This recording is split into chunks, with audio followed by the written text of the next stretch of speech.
and thank you for standing by. Welcome to the fourth quarter and full year 2024 Quanex Building Products Corporation earnings conference call. At this time, all participants are in a listen-only mode. After the speaker's presentation, there will be a question-and-answer session. To ask a question during the session, you need to press star 11 on your telephone. You will then hear an automated message advising your hand is raised. To withdraw your question, please press star 11 again. Please be advised that today's conference is being recorded. I would now like to hand the conference over to our first speaker today, Scott Zuehlke, Senior Vice President, CFO, and Treasurer. Please go ahead. Thanks for joining the call this morning. On the call with me today is George Wilson, our Chairman, President, and CEO. This conference call will contain forward-looking statements and some discussion of non-GAAP measures. Forward-looking statements and guidance discussed on this call and in our earnings release are based on current expectations. Actual results or events may differ materially from such statements and guidance, and Quanex undertakes no obligation to update or revise any forward-looking statement to reflect new information or events. For a more detailed description of our forward-looking statement disclaimer and a reconciliation of non-GAAP measures to the most directly comparable GAAP measures, please see our earnings release issued yesterday and posted to our website. I'll now turn the call over to George for his prepared remarks. Thanks, Scott, and good morning to everyone joining the call. I'll begin today's call with a brief strategic overview, followed by some commentary on the quarter and the broader macro environment. After that, I'll hand it back over to Scott, who will provide a more detailed financial discussion. As we close fiscal 2024 and reflect on the past year, I am incredibly proud of the progress we've made in executing our strategic plan. At the core of this plan has been the creation of a solid operational foundation that drives strong cash flow and will provide support for our organic and inorganic growth plans. Building this foundation takes time and significant effort and doesn't happen without the right culture. Looking back over the uncertain and challenging macroeconomic environment of the past few years, it is clear that our operational performance has remained consistent and resilient, positioning us well for the next phase of growth. With this strong foundation in place, our profitable growth strategy has been focused on expanding existing market channels, enhancing our manufacturing capabilities, and opening new addressable markets. To achieve this growth, we have strategically employed both debt and equity financing, all while maintaining a healthy balance sheet. I'm pleased to report that our acquisitions of LMI and Tyman have met all of these objectives. Looking ahead, we are entering the next stage of our evolution. Our overarching goal of continual profitable growth remains unchanged, with a heightened focus on strengthening the operational foundation of our newly scaled organization. As part of this evolution, we are restructuring our operating segments. Going forward, our structure will be centered around our core competencies in material sciences and manufacturing, rather than the previous geographic and market-based segments. We believe this shift will create the best opportunities to leverage synergies, capitalize on our strengths, and fuel growth both in our current markets and in new adjacent areas. I'm excited to announce that going forward, we will operate the business in 3 new segments: Hardware Solutions, Extruded Solutions, and Custom Solutions. We created these segments with a global reach in mind, and they are structured to foster the sharing of best practices and designed to maximize synergy opportunities, positioning us for future growth in both existing and new markets. We are enthusiastic about our new organizational structure and the immense potential it holds for our customers, shareholders, and all of my teammates at Quanex. To provide further insights into our evolution, we've scheduled an Investor and Analyst Day at the NYSE on February 6, 2025. During this event, we will introduce the leaders of each segment and offer a deeper look at our company, product lines, and strategy. Turning to our fiscal fourth quarter, market conditions and order demand came in very near to our expectations. Volumes remained consistent with our anticipated return to a more traditional seasonality pattern. Despite Fed rate cuts and greater certainty around the U.S. presidential election, we are still operating in an environment with weakened consumer confidence amid high interest rates and inflationary concerns. Global geopolitical uncertainties and higher energy costs continue to impact markets worldwide. With that being said, we expect sluggish demand throughout the holiday and winter months, but remain optimistic for a rebound in new build and R&R activity in the second half of our fiscal 2025 as consumer confidence improves. From an operational standpoint, the Quanex team continues to perform exceptionally well, with a focus on the integration of Tyman and the pursuit of ongoing capacity and margin optimization projects. I'm pleased to report that the Tyman integration is ahead of schedule, and the expected synergies are being realized as planned. We will provide more detailed updates on synergy progress as the year unfolds. On the margin and capacity optimization front, one project completed during the quarter was the sale of our Richmond, Kentucky vinyl extrusion facility. As mentioned over the past few years, the vinyl window extrusion market in North America has faced challenges due to excess capacity.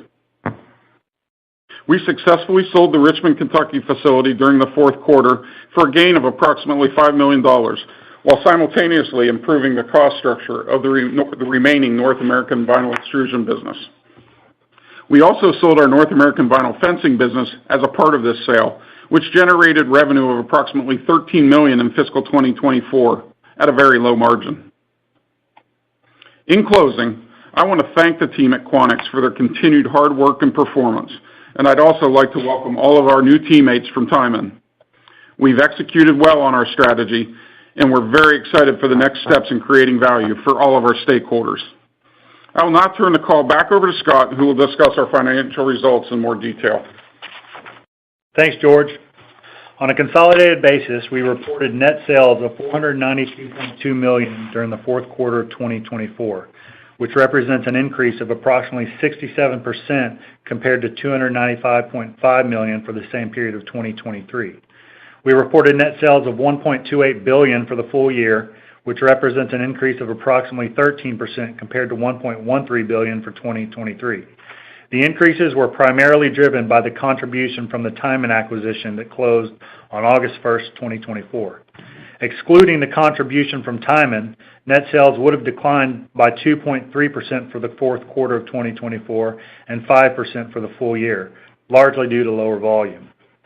We reported a net loss of $13.9 million, or 30 cents per diluted share, during the 3 months ended October 31st, 2024, compared to net income of $27.4 million, or 83 cents per diluted share, during the 3 months ended October 31st, 2023.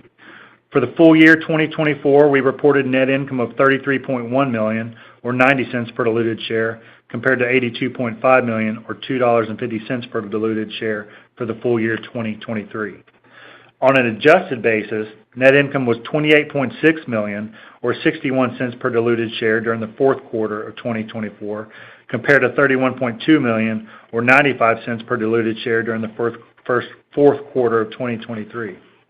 Adjusted net income was $80.4 million, or $2.19 per diluted share for fiscal 2024, compared to $90.9 million, or $2.75 per diluted share for fiscal 2023. The adjustments being made to EPS are primarily for transaction and advisory fees, amortization of the step-up for purchase price adjustments on inventory and AR related to the Tyman acquisition, expenses related to a plant closure, loss on damage to a manufacturing facility caused by weather, pension settlement expense, and foreign currency translation impacts. On an adjusted basis, EBITDA for the quarter increased by 59.6% to $81.1 million, compared to $50.8 million during the same period of last year. For the full year 2024, adjusted EBITDA increased by 14.3% to $182.4 million, which is a new record for Quanex, compared to $159.6 million in 2023. This equates to adjusted EBITDA margin expansion of approximately 20 basis points year over year. The increase in adjusted earnings for the 3 months and 12 months ended October 31st, 2024, was mostly attributable to the contribution from the Tyman acquisition. However, the increase in adjusted earnings was also due in part to lower cost of sales, including labor, related to lower volumes and deflation in the price of raw materials. Now for results by operating segment. We generated net sales of $172 million in our North American Fenestration segment for the fourth quarter of 2024, a decrease of 4.7% compared to $180.5 million in the fourth quarter of 2023. We estimate that volumes in this segment declined by approximately 6% year-over-year, with pricing up approximately 1% versus Q4 of 2023. For the full year, we reported net sales of $650 million in our North American Fenestration segment, a decrease of 2.6% compared to $667.5 million in 2023. The decrease was mainly due to softer market demand and lower pricing. We estimate that volumes in this segment declined by approximately 3% year-over-year in 2024, with pricing up slightly versus 2023.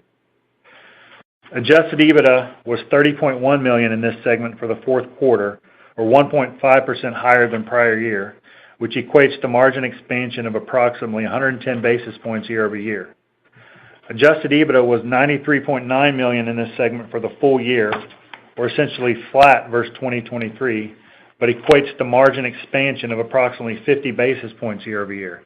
This group has done a good job of controlling costs despite lower volumes.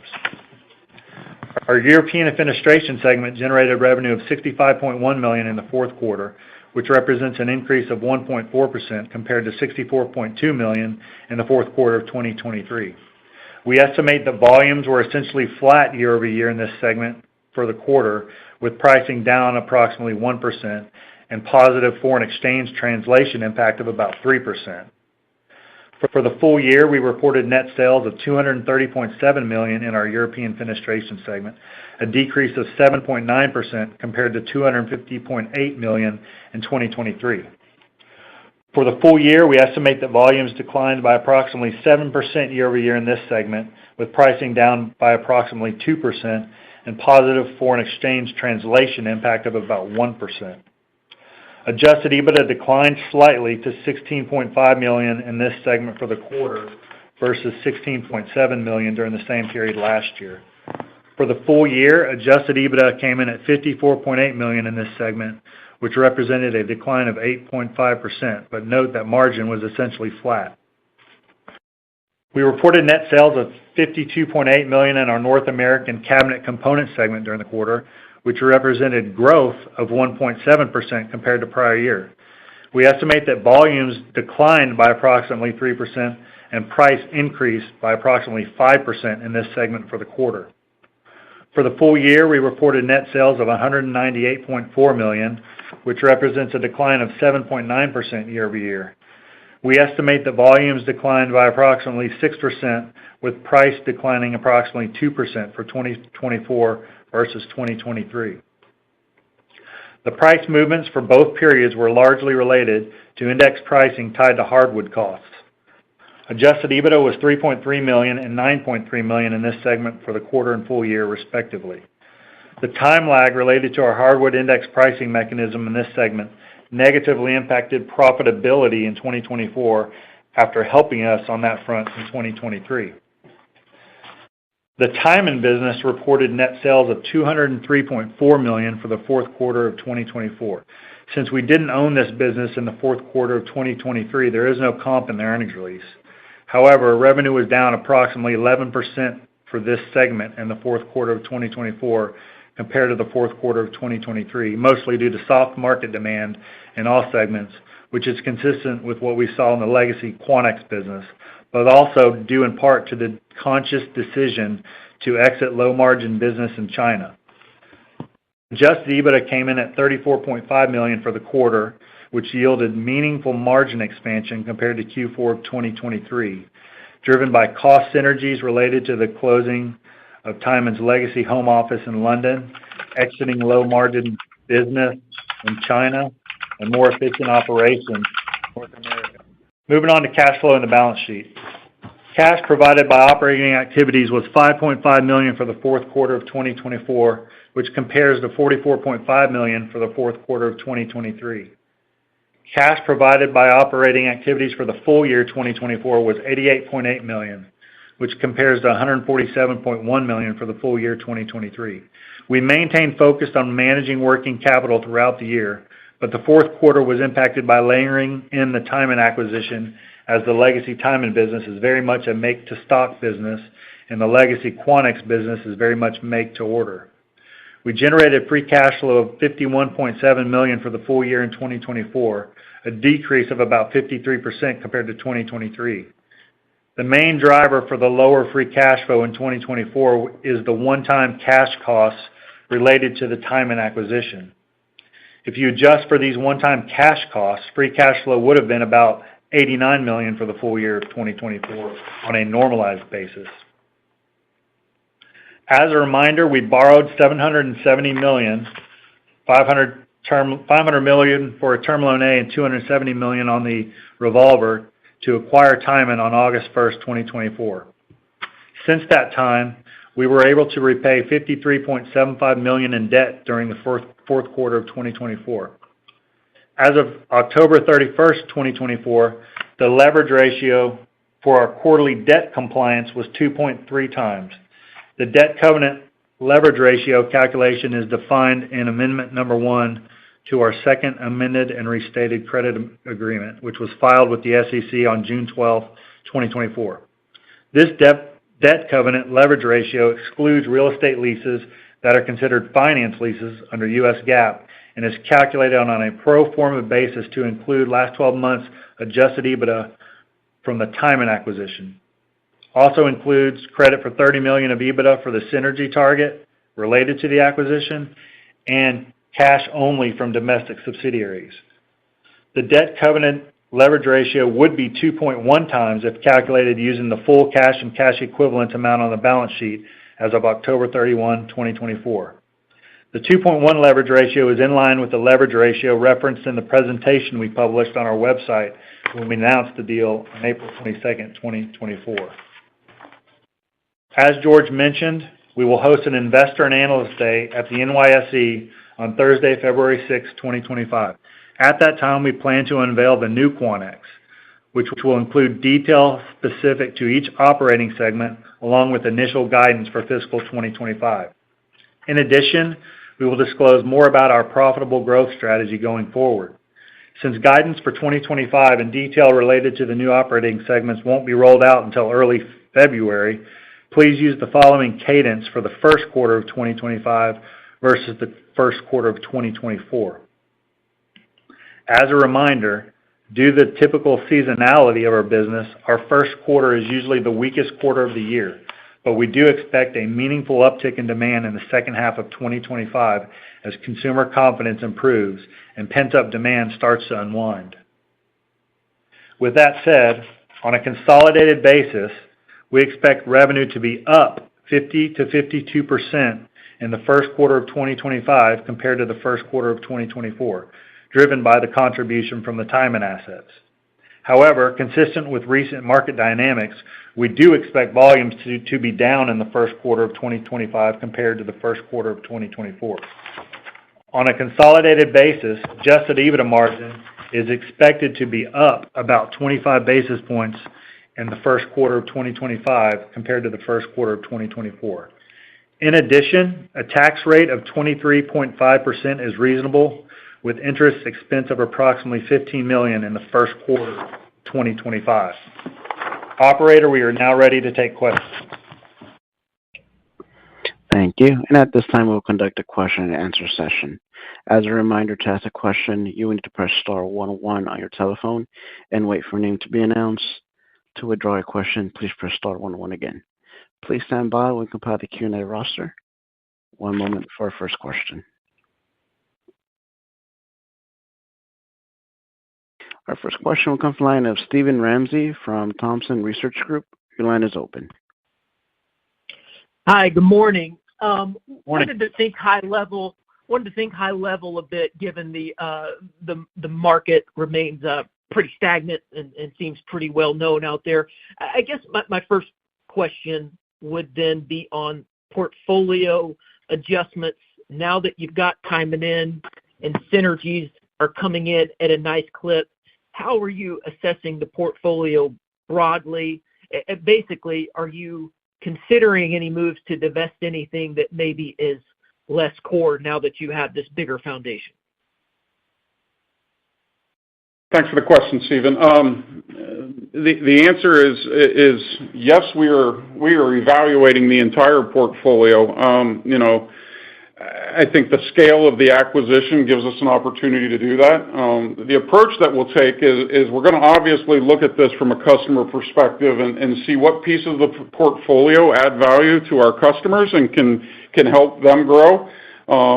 Secondly, then we'll look at what that means to potential growth, as well as the profitability. I think we will use it as an opportunity to potentially divest non-core assets that do not add value to our customer that can, drive margin improvement through just subtraction of the revenue. So, nothing too specific at this point, but I think it's fair to say that will be a priority in some of our views as we go forward here in 2025. Okay, that's helpful.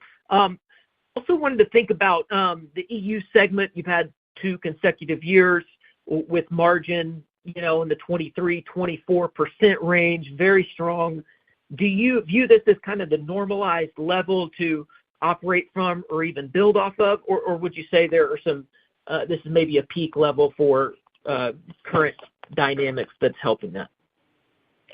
Yeah, no, it's a great question. I'm extremely proud of what our teams have done over the past years on margin improvement and really operational performance. I think as we resegmented these businesses into these new segments, we were trying to accomplish a few things.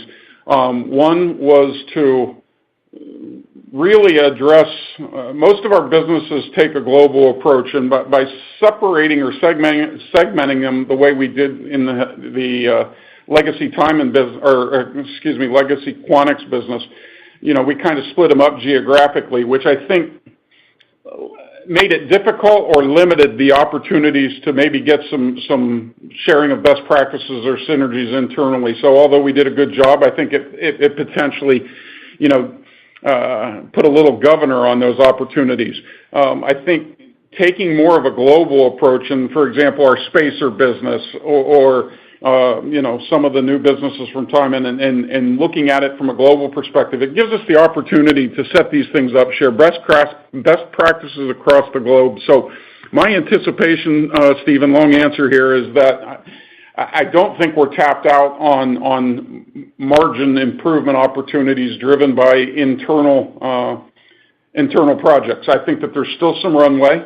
And that was part of the reason that we've established these segments the way we did. 1, focused on what best delivers for our customer, and then 2, how can we continue to tap into the opportunities to improve margin organically.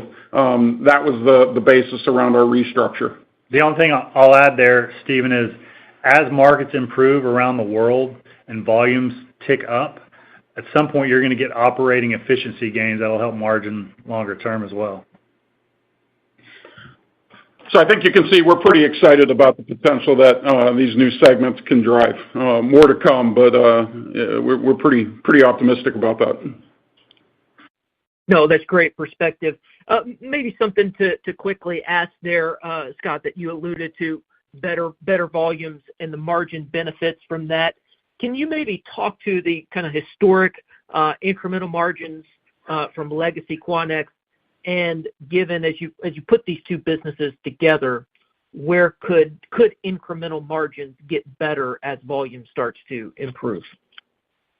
That's a very difficult question to ask, only because you would have to go product line by product line to see fixed costs versus variable costs, and where the operating leverage is better. Obviously, is as volume ticks up in a more fixed cost, you're gonna reap the rewards better than you would a variable cost.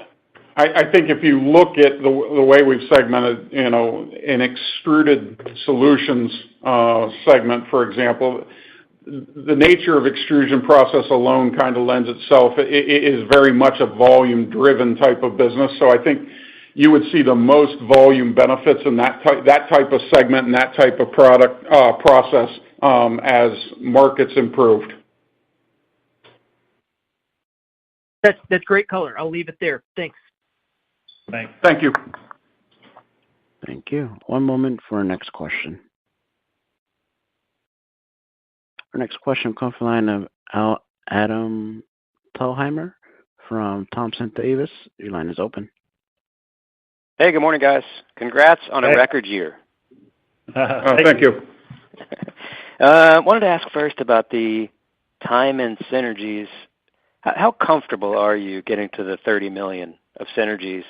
And do you still think it takes 2 years to capture those?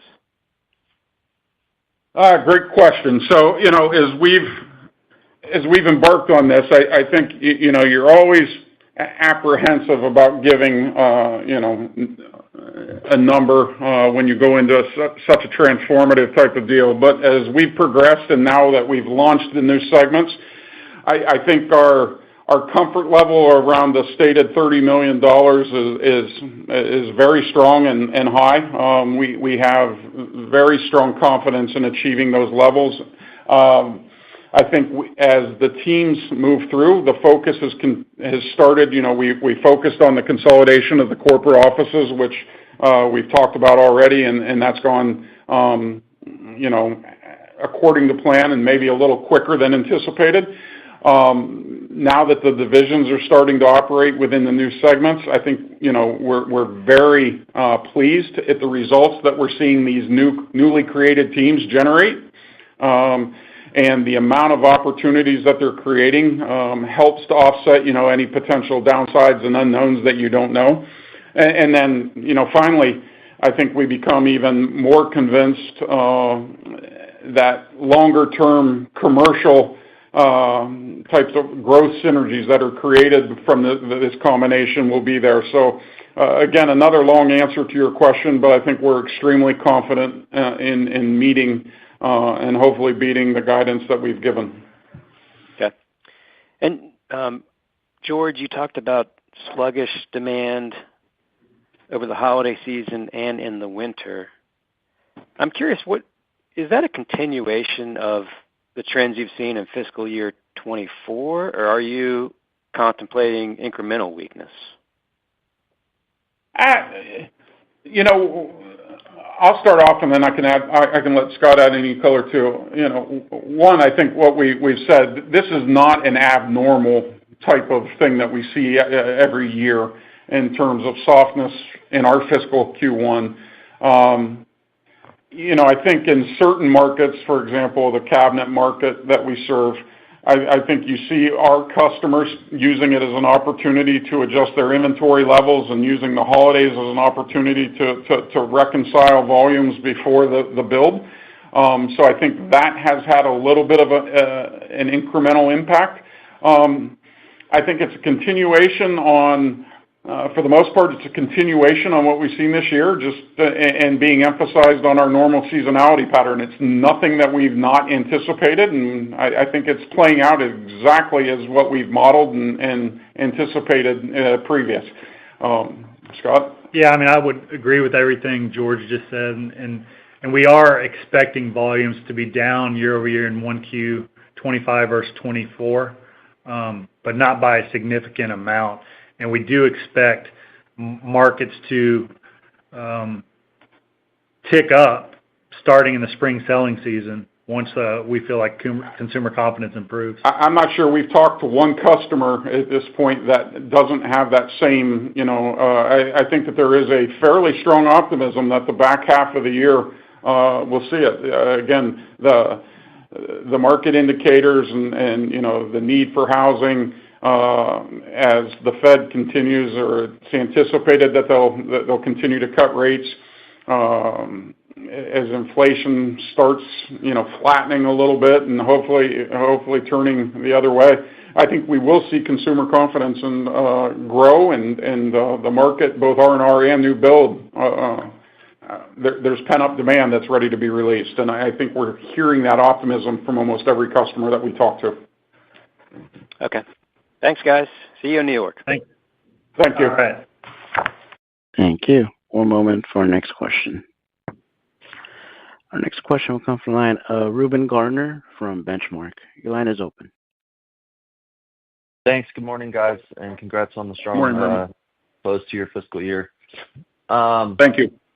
To start, tariffs has been a big question of late. I think last go-round, you guys might have saw some benefit in your cabinets business from kind of reshoring opportunities. With the Tyman acquisition coming along, can you just talk about any exposure that they have to imports and whether or not maybe any competitors that they have would be at risk, I guess, from bringing products in overseas?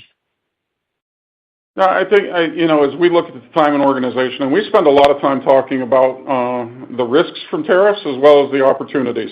The Tyman team has done a phenomenal job of building a supply chain organization that is built to capitalize on those opportunities as well as provide opportunities to source locally should there become any sort of retaliatory or any sort of tariff wars. So I think we feel very good about the steps that the Tyman team had taken and feel that we've got a pretty good balance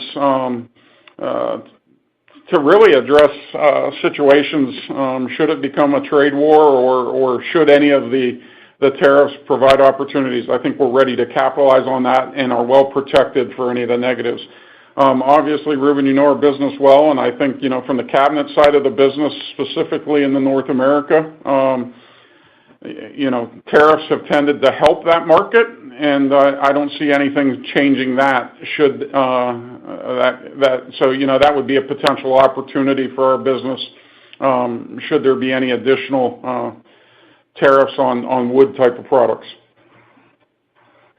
Got it. And then from just a big picture pricing perspective for you guys, Scott, I know you gave some pieces about this quarter and this year, and you had a couple of things working against you. Like when we think about the full year going forward, and I know you're not ready to give guidance yet, but would you expect at this point that pricing would be like neutral to up even, or is there more kind of headwinds on the way?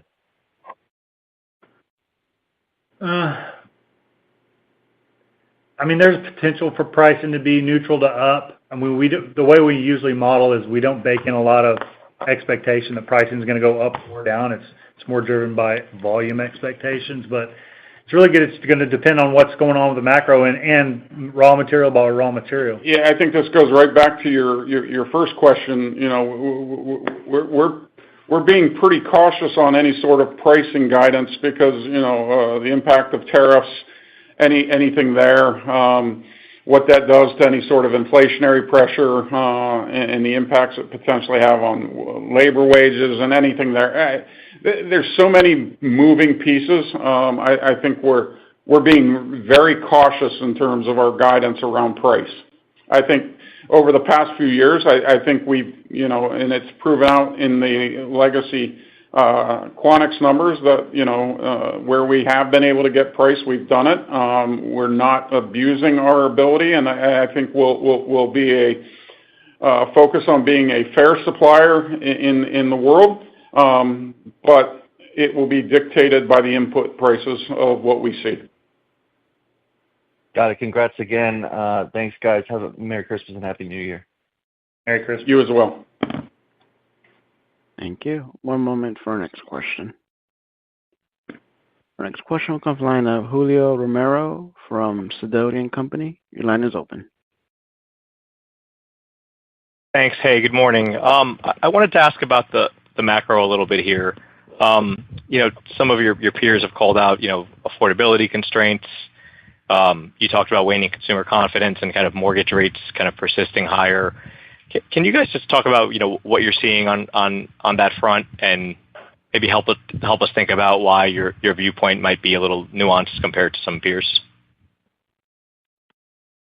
Yeah, I think we see the same things. And in talking to our customers, I think the R&R market has been hit hard, especially in certain segments like for us, our cabinet business, which tends to be much more of a discretionary item than a window or a door. With that being said, as interest rates start dropping, I think and, potentially the overall affordability of housing, if the price flattens and the interest rates drop, that type of movement does tend to spur on R&R, and then, people buying new homes will do more of the discretionary projects, the kitchens, the bath remodels. Yes, I think, to answer your question, Julio, we are seeing it. I think that it has been sluggish in all of 2024. I think that that's built into our forecast and why we're saying that, we think volumes will be sluggish over the next few months. But I think most of the macro indicators are when that affordability comes down a little bit and the interest rates drop, it will spur on some pretty pent-up demand. We see it and we're pretty confident in it. Got it. That's very helpful there. And then can you maybe just compare where consumer confidence is right now in North America versus Europe, maybe compared to like 3 months ago? I think what we've started to see is that there's a little more confidence coming back in certain parts of Europe. I think we've seen signs that the UK, which led the downfall, to be honest, they started seeing a slowdown much earlier than North America did. I think we've seen maybe slight signs of improvement there. The hard part there is that will always be tempered by some of the geopolitical things going on in Eastern Europe with Russia and Ukraine. If for whatever reason that conflict were to come to an end, I think you're going to see probably the European markets improve fundamentally faster. But again, I just qualify that based on there are things happening over there that are out of normal market controls. I think that the European markets are a little further along in potential recovery. But, North America, the market is so large, and the consumer mentality here is a little quicker to take risks and be a little more open with spending. So any sign of improvement, I think, could spur on a faster recovery in North America than you would in Europe. Very helpful there. Maybe turning to your resegmentation, you've obviously been very thoughtful about the new segment structure. Can you maybe peel back the onion a little bit about the strategic rationale for the 3 new segments? And then secondly, in the prepared remarks, I believe you called out maximizing synergy ops and positioning for growth as 2 key items there. Are those 2 kind of the North Star for the new segments and the new leaders? So as I peel this back a little bit, one, we do try to, our strategy all along is trying to let people know, yes, we serve the window and door markets, and yes, we serve the cabinet markets, and they're a big part of what we do, but we make not one window or door or not one finished cabinet. That's not who we are. We are a manufacturing company that has a broad set of core competencies. And so our segmentation is really based on that. We don't even want our internal organization to sit here and look and view ourselves as a window and door company or cabinet company. It limits our potential to go after new markets, new systems, new opportunities. So I think for us, segmenting in this way, one, I think it opens our development teams to think much bigger than we currently are. 2, it gives us the opportunity to really build off of what is a strength of Quanex, and that's our manufacturing capabilities. And I think we've proved that over the last, 5 to 7 to 8 years that, we're pretty good operators. So it gives us an opportunity to capitalize on that, which when done that way, then it fuels the inorganic opportunities much faster. So I think that's the way we approach this, Julio, is really, one, what's going to drive the fastest growth, and then 2, how do we use that those new segments to really optimize what we do. And I feel really good about the new segments. Each one of these then combines some of the legacy Tyman and some of the legacy Quanex. So when you've got people from both organizations working together, you're able to see and create new things rather than being so blindfolded into what you've always done. So each of these segments include a little bit from both organizations, and we think that was really important. We're extremely excited about the potential that that's going to drive. Thanks for all the color, George. And if I could sneak one more in, maybe for Scott here is I appreciate the first quarter kind of outlook of interest expense of $15 million.